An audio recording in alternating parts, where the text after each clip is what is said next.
अस्सलामुअलैकुम, welcome to my YouTube channel. मैं हूँ राफिया हसीब। आज हम डिस्कस करने वाले हैं चैप्टर 6 की समरी। ठीक है, चैप्टर 6 एंजाइम कि हमने इस चैप्टर में क्या क्या चीज़ें डिस्कस की हैं वो हम समराइज़ कर लेते हैं।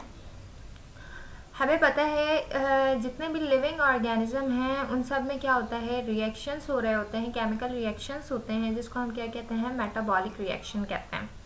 ठीक है, दो तरह के मेटाबॉलिक रिएक्शंस होते हैं हर ऑर्गेनिज्म में, या तो वो एनाबॉलिज्म होते हैं या तो वो कैटाबॉलिज्म होते हैं। जो एनाबॉलिज्म रिएक्शन होते हैं उसमें क्या होता है, चीज़ें बनती हैं, टू स्मॉल पार्टिकल्स में लार्ज मॉलिक्यूल्स। ठीक है, दो छोटे मॉलिक्यूल्स जो हैं या स्मॉल मॉलिक्यूल्स मिलकर क्या बना रहे होते हैं, लार्ज मॉलिक्यूल्स बना रहे होते हैं। इसकी एग्जांपल अगर हम देते हैं तो हम फोटोसिंथेसिस का जो प्रोसेस होता है वो जो है एनाबॉलिज्म रिएक्शन होता है। इसके अलावा जो है दूसरा है कैटाबॉलिज्म रिएक्शन। कैटाबॉलिज्म रिएक्शन में चीज़ें जो हैं वो क्या होती हैं, टूटती हैं। अगर हम बात करें स्टार्च की, तो स्टार्च जो है वो एक लार्ज मॉलिक्यूल है, वो ब्रेक डाउन होता है तो वो क्या बनाता है, स्मॉल मॉलिक्यूल्स बनाता है, जो कि क्या बना रहा होता है, ग्लूकोज बना रहा होता है। सही है। अगर एग्जाम्पल की बात करते हैं तो रिस्पायरेशन जो है वो एक कैटाबॉलिक रिएक्शन है। इससे क्या होता है कि लार्ज मॉलिक्यूल्स ब्रेक डाउन होते हैं, उससे वो ग्लूकोज बनाता है और जिससे क्या होती है, एनर्जी रिलीज होती है। Then the minimum amount of energy required to activate a reaction called activation energy. हमें पता है कोई भी अगर नॉर्मली जो रिएक्शन केमिकल रिएक्शंस करवा रहे होते हैं उसके लिए लार्ज अमाउंट पे एनर्जी चाहिए होती है, लेकिन जो अगर हम ऑर्गेनिज्म की बात करें, जो ऑर्गेनिज्म में जो मिनिमम अमाउंट में जो एनर्जी की रिक्वायरमेंट होती है उसको हम कहते हैं एक्टिवेशन एनर्जी। जो रिएक्शन को एक्टिवेट कर रहा होता है एनर्जी, उसको हम एक्टिवेशन ऑफ एनर्जी कहते हैं। The biochemical reaction required high amount activation energy. जो हमारी बॉडी में रिएक्शंस हो रहे होते हैं ना, बेसिकली उसको हाई अमाउंट में एनर्जी चाहिए होता है।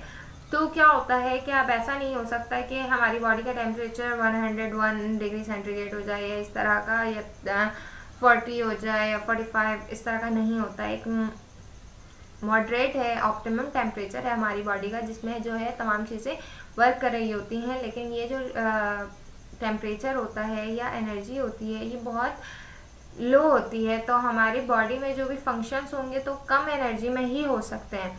तो इसको कम करने के लिए कुछ फैसिलिटेटर्स होते हैं, वो क्या करते हैं, बायोकेमिकल रिएक्शन को रिड्यूस करवा देते हैं, उसकी एक्टिवेशन एनर्जी को रिड्यूस करवा देते हैं कि कम से कम एनर्जी में जो रिएक्शन है वो परफॉर्म हो जाए, जिसको हम क्या कहते हैं, एंजाइम। एंजाइम क्या करता है, कम से कम एनर्जी में रिएक्शन परफॉर्म करवा देता है।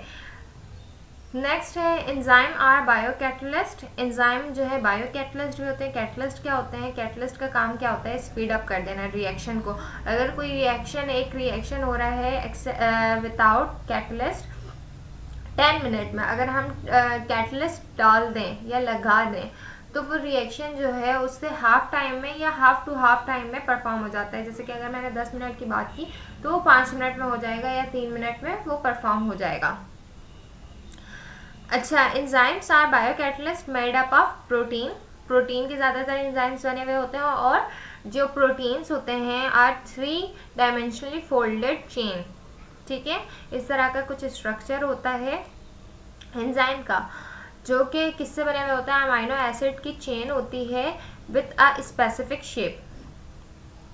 रिएक्टेंट्स ऑफ एंजाइम, जो रिएक्टेंट्स होते हैं उनको हम सबस्ट्रेट कहते हैं। रिएक्टेंट के तौर पे अगर हम बात करें लिपिड की, लिपिड को ब्रेक डाउन करवाना है, इससे एनर्जी रिलीज करवानी है, तो ये लिपिड क्या हो गया, हमारा सबस्ट्रेट हो गया। लाइपेज हमारे पास क्या हो गया, एंजाइम हो गया, ये उसका एक्टिव साइड हो गया। Small portion of enzyme where substrate attach called active site. यहाँ पे स्मॉल पोर्शन है जहाँ पे सबस्ट्रेट अटैच होता है और वर्क करता है, तो इसको हम क्या कहते हैं, एक्टिव साइड कहते हैं। Enzymes are sensitive to pH. PH के बढ़ाने से ये एंजाइम जो है डिनेचर हो जाता है टेम्परेचर के बढ़ाने से और सबस्ट्रेट की कंसंट्रेशन को बढ़ाने से। Activity of enzyme can be enhanced by activator. जब हम अगर एक्टिवेटर लगा देते हैं तो वो रिएक्शन क्या करवा रहा होता है, इन्हेंस करवा देता है, बढ़ा देता है, और अगर डिक्लाइन करवाना हो तो हम वहाँ पे इनहिबिटर्स लगा देते हैं। Many enzymes are used commercially in industries. Enzyme जो है इंडस्ट्रीज में भी यूज़ किए जाते हैं for making different products like paper, food, brewery, biodetergent industries. The enzyme attach with substrate from enzyme substrate complex form. ठीक है, ESC बनाते हैं आफ्टर कंप्लीशन एंजाइम डिटैच। जब एंजाइम जो सबस्ट्रेट से बाइंड होते हैं तो ये ESC बनाते हैं, मतलब एंजाइम सबस्ट्रेट कॉम्प्लेक्स।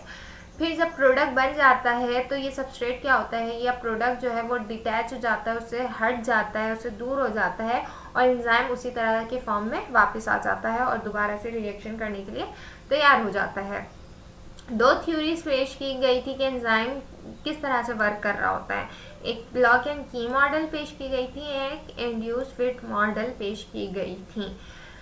तो ये तमाम चीज़ें हमने इस चैप्टर में डिस्कस की हैं डिटेल में। आप जाके प्लेलिस्ट से चेक कर सकते हैं, हर लेक्चर वहाँ पे मौजूद हैं। उम्मीद करती हूँ तमाम चीज़ें समझ में आ गई होंगी। कोई बातें समझ नहीं आई हो तो कमेंट सेक्शन में पूछ सकते हैं।